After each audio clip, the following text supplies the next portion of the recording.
Assalamualaikum.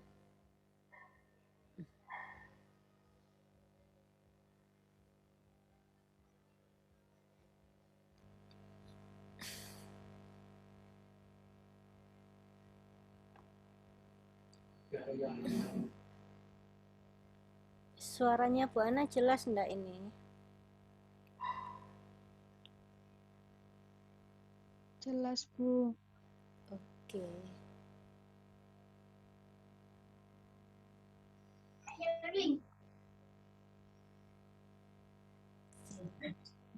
Sambil nunggu teman-temannya ya.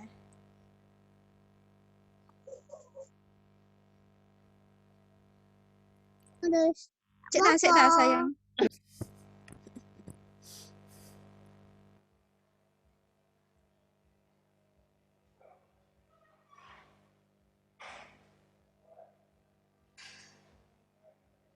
Yang join sudah 10 orang.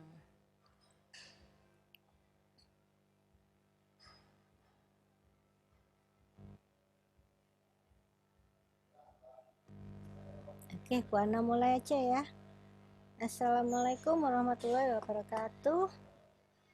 Waalaikumsalam warahmatullahi wabarakatuh. Waalaikumsalam warahmatullahi wabarakatuh. Ya. Pada pertemuan 4 ini kita sudah mereview tentang konsep mata kuliah SIM ya. Jadi yang diajarkan di matkul sistem informasi manajemen itu apa aja sih? Nah, itu ada manajemen, informasi, dan sistem. Sistem informasi manajemen.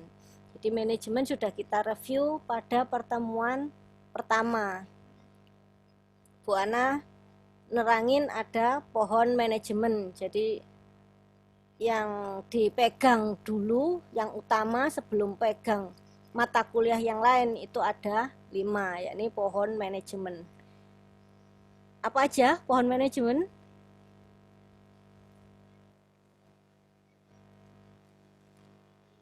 Apa aja pohon manajemen? Sambil ngecek nyambung enggak diajarin Bu Ana. Boleh dibuka catatannya? Boleh dibuka HP-nya? Catatan yang kemarin-kemarin. Apa saja pohon manajemen? Ada 5.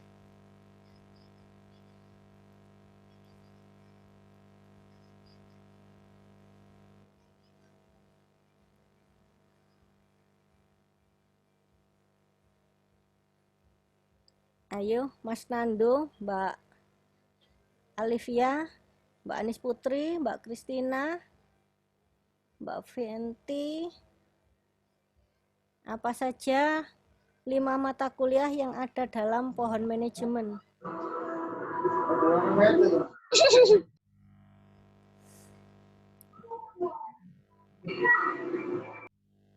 Ayo, apa aja?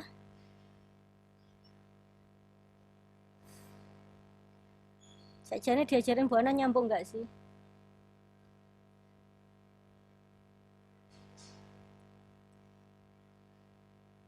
Halo, halo. Jam ketiga, 4B. Apa ketiduran?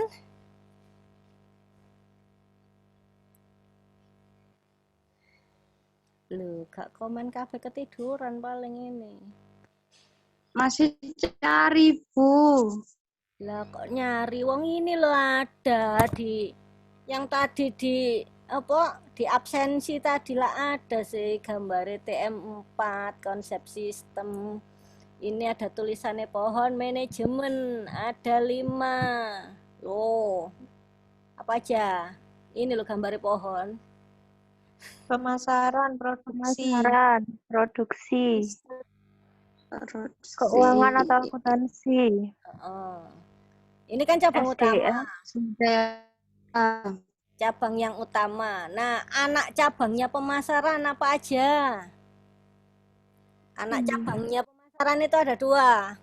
Kalau nggak ngomongin toko, pasti ngomongin konsumen. Nah, mata kuliahnya apa ini? Kalau toko berarti manajemen retail. Jadi ngomongin toko, entah itu toko online, toko offline, itu ngomongin tentang manajemen retail. Sedangkan kalau ngomongin tentang konsumen, ada teorinya yakni mata kuliah perilaku konsumen. Terus kalau SDM ada dua juga.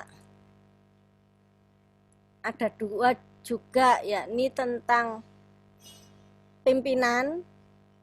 Mata kuliahnya apa? Kalau membahas tentang pimpinan. Terus yang satunya tentang pegawai.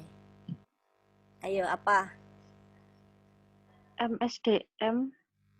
Itu kan cabang utama. Lah ini anak cabangnya. Jadi paham SDM dulu, baru paham dua ini. Yang satu ngomongin pimpinan, yang satu ngomongin pegawai. Mata kuliah apa? Yang pimpinan ini ada teorinya mata kuliah leadership. Sudah dapat belum leadership?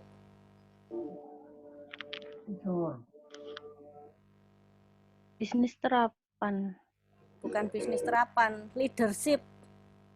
Belum ya? Belum. Terus yang ini Belum, Bu. perilaku organisasi. Jadi kalau ngomongin tentang pegawai, ini ada teorinya dalam mata kuliah perilaku organisasi. Jadi dalam organisasi ini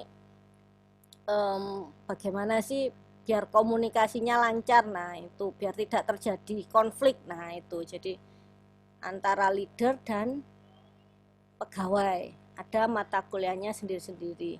Terus kalau produksi ada satu yakni anak cabangnya matkul TQM, Total Quality Management. Jadi manajemen yang berkualitas itu bagaimana sih? Nah itu nanti dibahas lebih dalam di TQM itu tadi.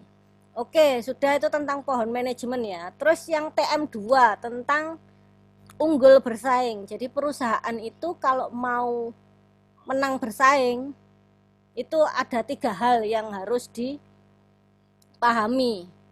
Yang satu paham perusahaannya, yang satu paham ancaman perusahaan itu apa saja, dari mana saja, dan yang ketiga paham strategi yang dipakai untuk menghadapi ancaman ini loh, pakai strategi apa. Nah itu kalau pahami perusahaan pakai teori value chain analysis. Nah tentang apa value chain analysis itu?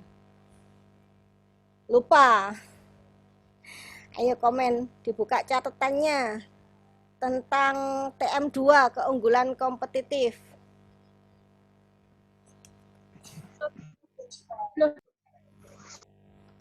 Tentang apa? Value chain analisis yang gambarnya kayak gini. Oh, ono ijo nih gak ketok. Yang gambarnya kayak gini. Tentang apa? Value chain analysis.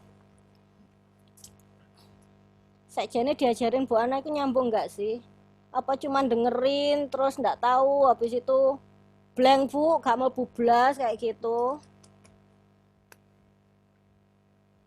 Halo 4B. Ada orang di situ.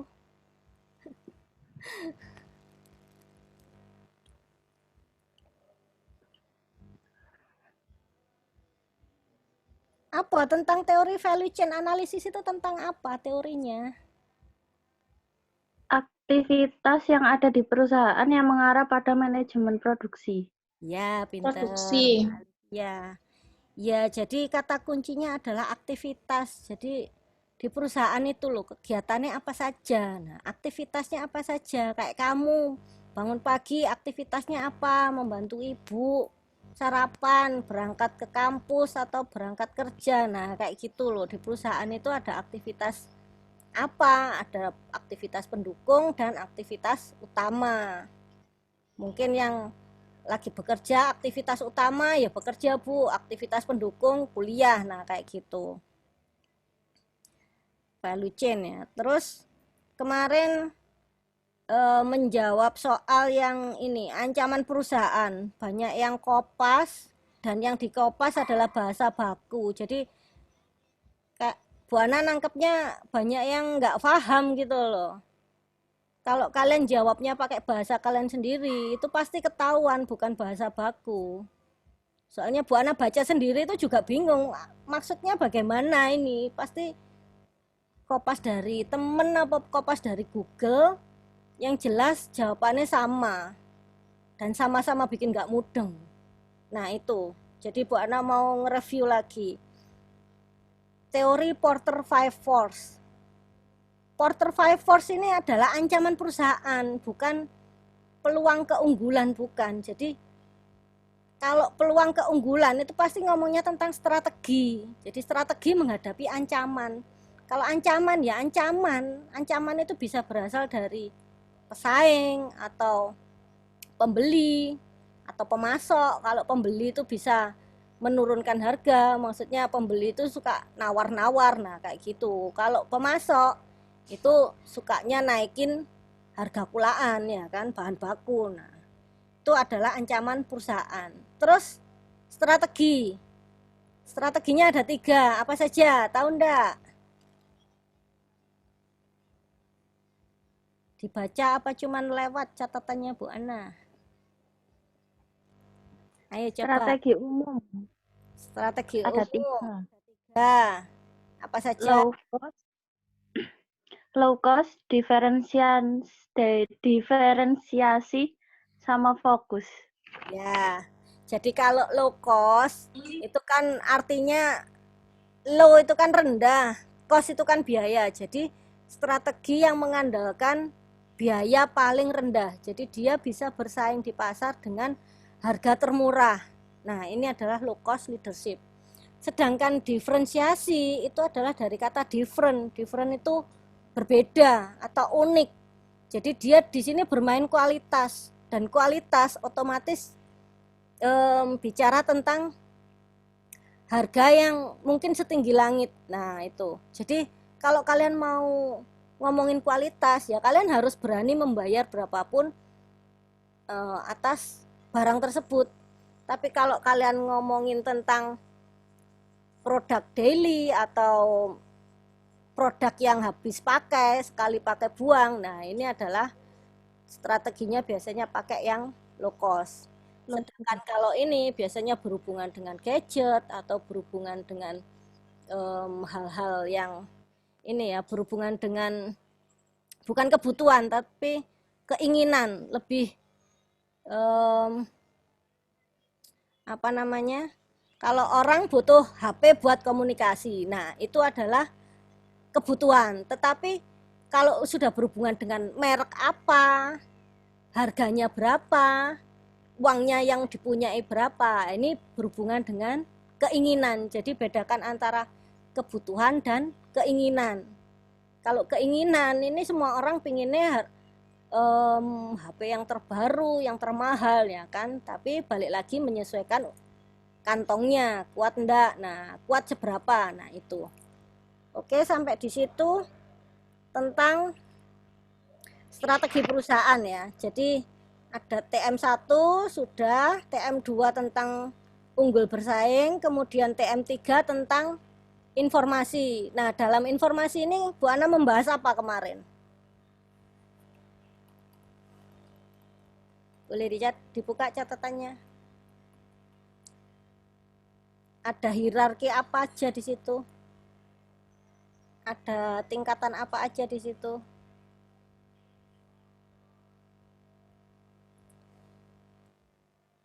Halo. Belum ketemu catatannya.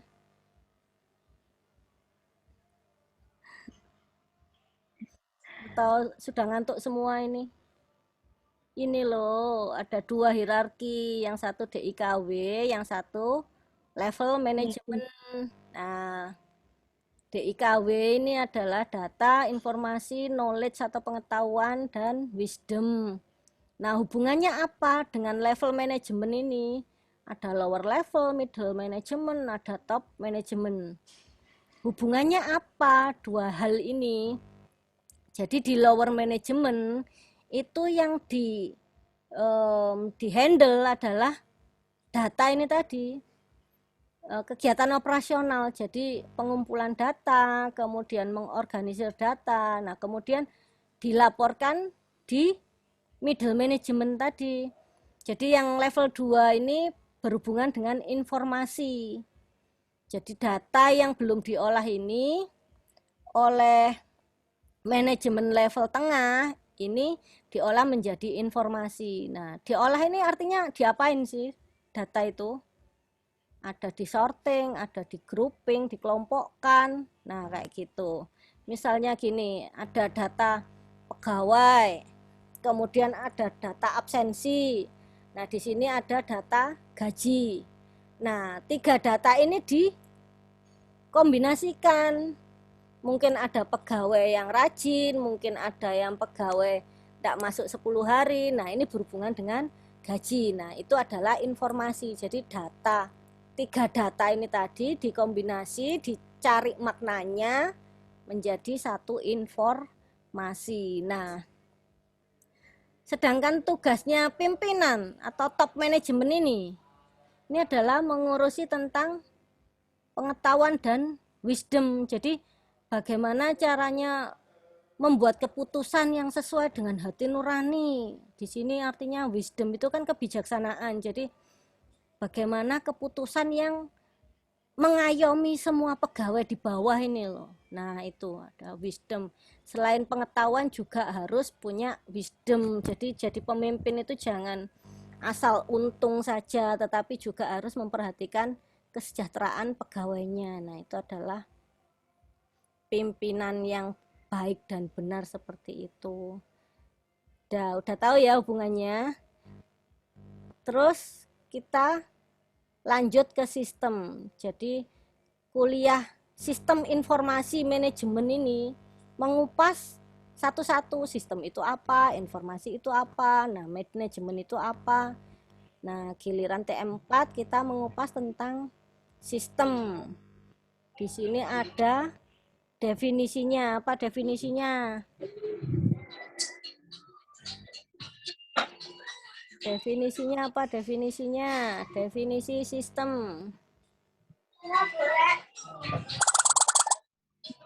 Definisi sistem apa? Ada yang nyatat lagi enggak sih? Kayak habis di share sama Bu Ana gini atau di print? Kalau di print kan bisa dicoret-coret, terus dilihatnya juga besar, enggak kayak di HP kecil, enggak kelihatan. Apa definisi sistem? Halo, halo? Pada tidur?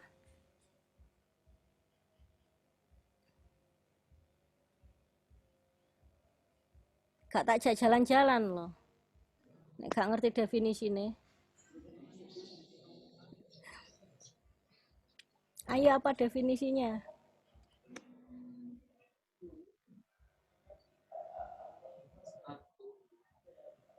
Definisi sistem.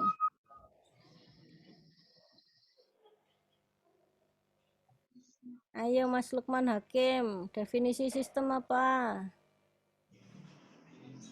Gambarnya sudah tak share di tempat absensi itu loh.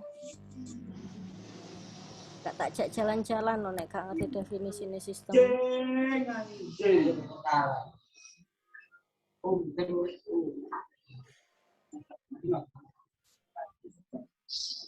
Halo 4B, tidur semua kok bagaimana ini?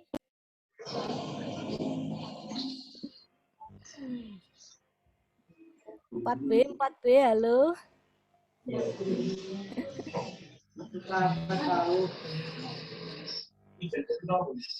Ini dilanjut enggak kuliahnya?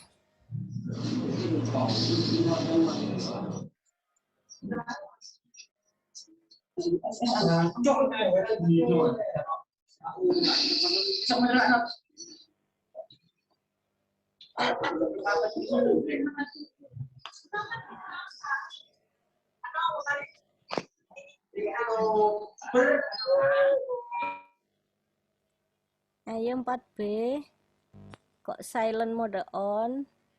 Ngerti ndak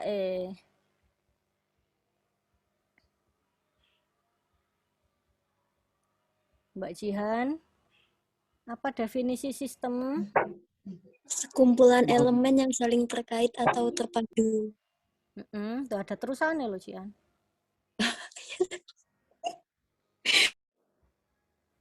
Loh, nggak tahu terusannya dah. Untuk mencapai tujuan sistem. Iya, jadi di situ ada kata elemen yang terpadu untuk mencapai tujuan sistem. Tujuan sistem di sini beda dengan tujuan bisnis. Nah, di sini ada elemen. Kita ngobrolin elemen itu juga ada komponen sistem. Nah, elemen apa aja? Ada 6. Coba dibaca. Apa saja elemen sistem? Elemen sistem. Ada 7. Ya. Keluaran, Mm-mm. proses, kontrol, dan umpan balik. Ya, di sini ada masukan, logistik in, proses, dan keluaran atau logistik out. Kemarin kita sudah memahami perusahaan. Pakai teorinya apa yang ada logistik in, proses, dan logistik out itu teorinya apa? Value chain. Ya, Value teori chain. value chain analysis. Tadi kan sudah value chain itu tentang kegiatan. Nah, kan. Jadi elemen tadi ada tujuan, masukan, keluaran, proses, kontrol, dan umpan balik. Ini ada teorinya value chain di dalam elemen sini. Nah, yang di luar ini ada komponen sistem. Ada hardware, ada software, ada brainware, ada internet, basis data, dan prosedur. Bedanya apa antara elemen dengan komponen ini? Bisa jelasin enggak? Kalau elemen itu bagaimana, kalau komponen itu bagaimana? Bisa jelasin enggak? Secara mudahnya yang kalian pahami. Coba dilihat lagi catatannya.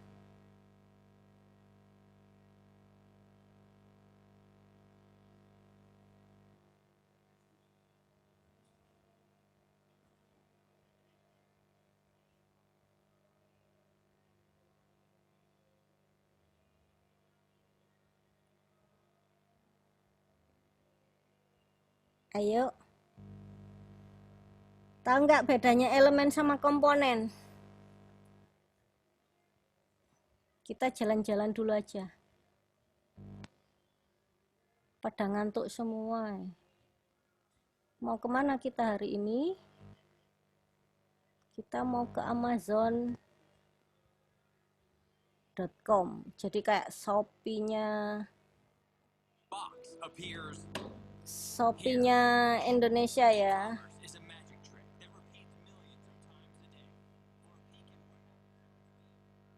Nah, ini prosesnya kalau ada orang pesen dari HP untuk membeli satu barang di Amazon. Nah, ini dalamnya Amazon. Ini gudangnya Amazon. Nah, di sini ada sistem informasi. Jadi, teknologi yang dipakai dalam gudang ini. Jadi, gudangnya ini luas banget ya. Luasnya 59 lapangan football. Lapangan football itu seberapa ya? Pokoknya 59 kalinya. Nah, ini ada pekerjanya. Jadi pekerjanya juga dibantu mesin-mesin. Jadi di sini ada robot-robot. Nah, ini kalian tahu yang di bawah ini. Ini adalah robot yang terkoneksi dengan sistem. Jadi ketika ada pesanan lewat HP seorang konsumen, maka terkoneksi dengan robot ini. Otomatis robot ini langsung bawain ini lemarinya ini yang dipesen itu lemarinya yang mana. Nah, ini lemarinya dibawa agar pegawai petugas packing bisa cepat ngambil barang yang diorder. Nah, ini kok bisa jalan ini? Nabrak enggak ini antar sesama robot? Nah, ini nggak mungkin nabrak, soalnya ini di lantainya ada barcode scanner. Iya, ada barcode scanner. Ada barcode yang mengatur ini menyesuaikan tempat robot ini. Jadi berkomunikasinya lewat barcode ini yang ada di lantai. Nah, Oh, berarti ini kayak di pesan Gojek ya, Bu? pakai kardus yang apa? Kardus yang kecil apa yang besar? Nah, ini yang ngasih tahu komputernya. Jadi teknologinya yang ngasih tahu. Jadi barang yang dipesan, di-scan, dikasih label, nah dikirim. Nah, ini proses pengiriman 1 hari ya. Jadi di Amazon ini barang yang dipesan hari itu juga akan nyampe. Kenapa bisa nyampe sehari? Padahal Shopee aja butuh waktu 3 hari ya kan? Dikirim dari Jakarta ke sini 3 hari. Sedangkan Amazon cuman 1 day delivery. Ini karena ada teknologi tinggi, ada robot-robot. Nah, ini berapa jumlah item yang dihandle Amazon ini? 1 billion lebih. Jadi enggak 1 juta ya, 1 billion.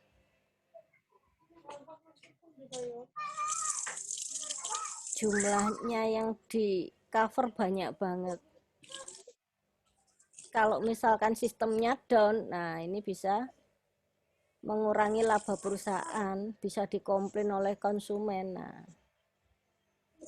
antara satu gudang dengan gudang yang lain, misalkan butuh ngirim barang, nah ini dikirimnya pakai drone.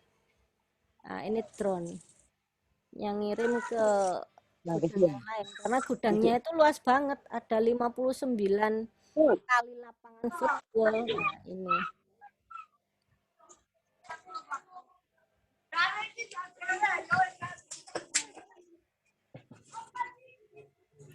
Jadi selain robot juga ada ban berjalan konveyor ini ya. Jadi setelah di-pack langsung masuk ke truk. Siap dikirim. Nanti kalau mau dengar suaranya, ini cari sendiri ya. Kodenya apa?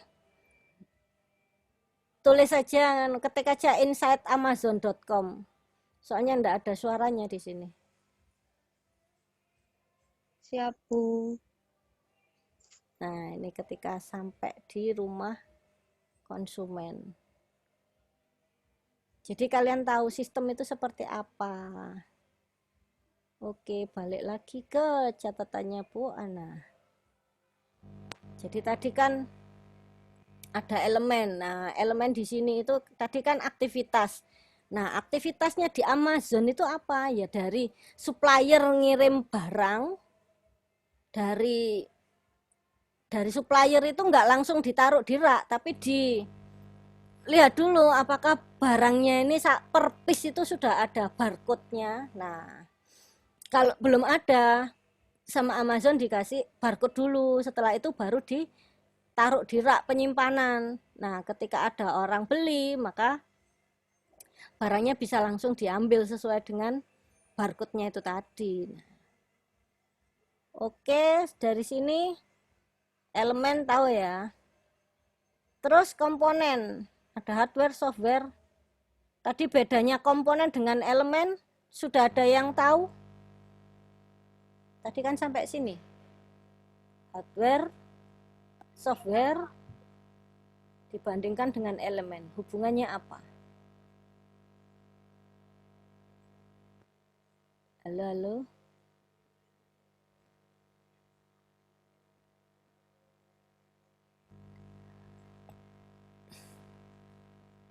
Sudah ada yang tahu hubungan elemen dengan komponen sistem apa? Tadi kan sudah lihat Amazon toh? Kira-kira bisa nyimpulkan enggak? Elemen dan komponen. Kalau elemen itu ada masukan, keluaran, proses. Kalau komponen itu ada hardware, software, ada SDM, ada internet, ada prosedur.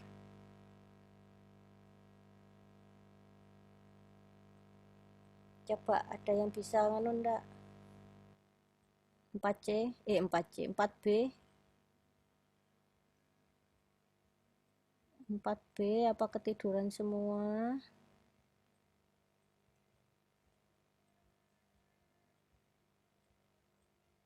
Waktunya mau habis loh ini. Tak jepret layar dulu aja. Yang videonya belum on, di-on kan dulu.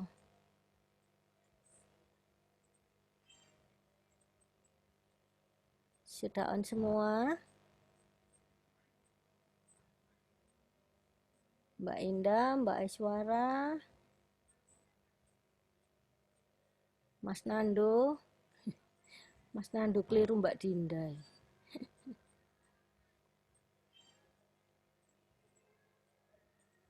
Sudah? 1, 2, 3, cheese. 1 lagi. 1, 2, 3, cheese. Oke, balik lagi. Balik lagi menjawab itu tadi. Apa bedanya elemen dengan komponen?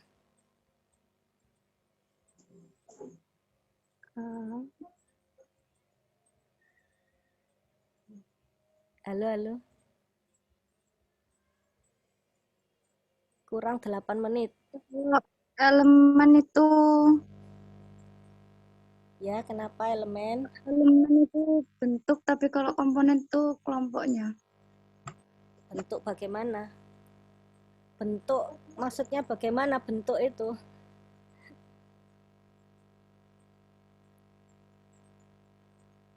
Ya, semuanya kelompok.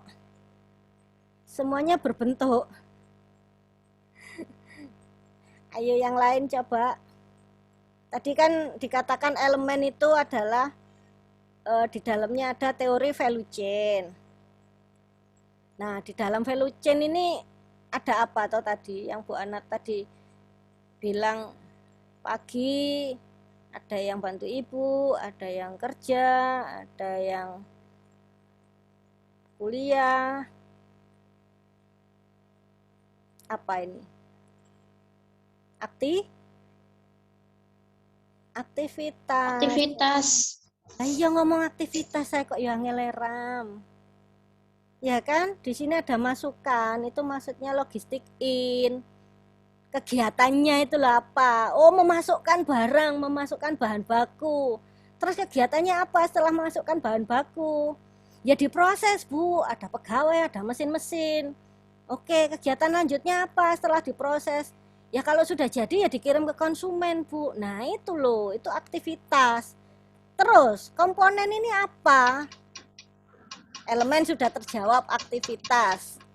Kalau komponen, tadi kan di Amazon tadi ada robot-robot, ada ban berjalan konveyor, ada apa tadi? Sistem apa? Ya alat untuk melakukan aktivitas ini loh. Kamu mau telepon temenmu. Nah, telepon ini kan kegiatan. Pakai apa? Loh, HP-nya ini loh alatnya. Jadi komponennya, alatnya itu ya komponennya itu tadi. Kayak kamu telepon temenmu, komponennya apa? Ya pakai HP, HP-nya harus ada kuotane atau harus ada pulsane. Nah, kayak gitu. Jadi komponen di sini kan ada hardware, software, sak paket kan ya. Terus ada orangnya, juga ada internetnya. Prosesnya nelpon itu bagaimana? Ya mencet dulu nama kontaknya, terus diklik telepon gitu kan. Nah, ada prosedurnya. Jadi kalau elemen itu aktivitas, kegiatan. Nah, kalau komponen itu adalah alat untuk melakukan kegiatan ini loh, biar kegiatannya itu cepat, biar kegiatannya ini efektif dan efisien. Nah, tadi kan sudah ke Amazon. Di situ ada kegiatan terima barang dari supplier, terus barang yang sudah diterima itu dimasukkan ke rak penyimpanan. Terus kalau ada pesanan itu dari rak penyimpanan dikirim ke konsumen. Nah, itu kan aktivitas. Dibantu dengan apa? Ya komponennya itu ya robot-robot itu tadi. Jadi robot itu pasti ada hardware-nya, ada software-nya, ada jaringan internetnya juga. Jadi antara satu robot dengan robot yang lain ini terhubung, bisa berkomunikasi, jadi nggak saling nabrak gitu loh. Oke, nyampe di sini sudah tahu ya antara elemen dengan komponen bedanya apa. Kemudian tujuan sistem. Tujuan sistem ada 3. Apa hubungannya dengan tujuan bisnis? Ada bedanya? Di mana bedanya?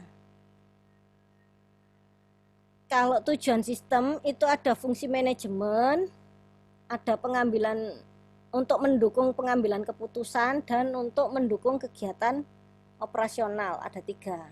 Nah, ini dihubungkan dengan level dalam tingkatan manajemen. Kira-kira fungsi manajemen ini di level berapa? Di level tengah, di level atas, atau di level bawah? Fungsi manajemen. Di level mana? Fungsi manajemen. Level pertama. Level pertama. Di level pertama, yakin? Level kedua. Level kedua. Yakin, Bu. Yang mana? Pertama apa kedua? Top apa middle? Pertama. Top. Fungsi manajemen itu ada di middle level. Menang Mbak Stefani. Jadi kalau di top itu pengambilan keputusan. Jadi pimpinan itu kamu harus mengambil keputusan. Nah, kalau di level bawahmu itu membantu. Jadi fungsi manajemen membantu level yang bawahnya. Nah, level bawah ini berhubungan dengan mengambil data itu tadi loh. Ada data pegawai, ada data bahan baku, ada data keuangan. Nah, ini kegiatan operasional. Jadi data ini berdiri sendiri-sendiri.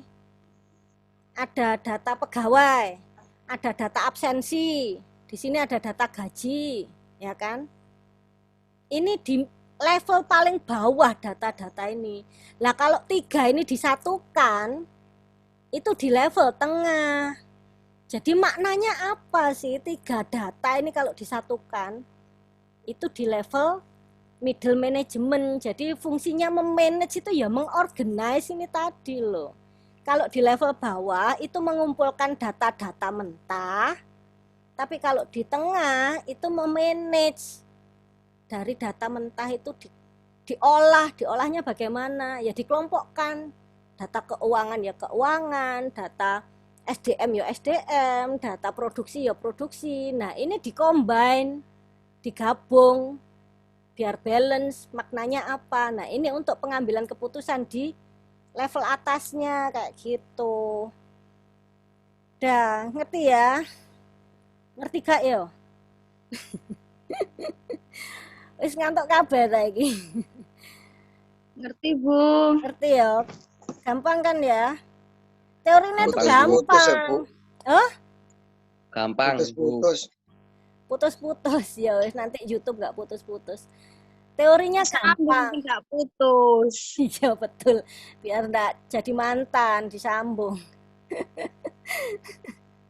Kata ngomong apa Bu Ana iki mau lali. Oh alah.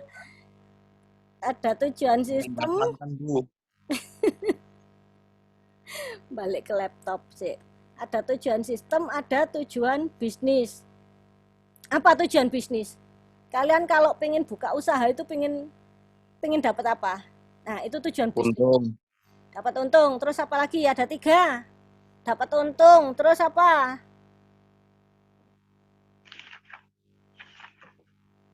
Belum masuk untung toh. Untungnya meningkat jelas. Yang kedua, apa yang harus bertambah? Ya customer lah. Kalau customernya nambah kan otomatis labanya juga nambah. Nah, ini perluasan pasar namanya. Menambah jumlah customer. Nah, yang ketiga ini adalah kelangsungan usaha. Jadi kalau yang 1, 2 ini sudah tercapai, maka otomatis yang ketiga ini tercapai.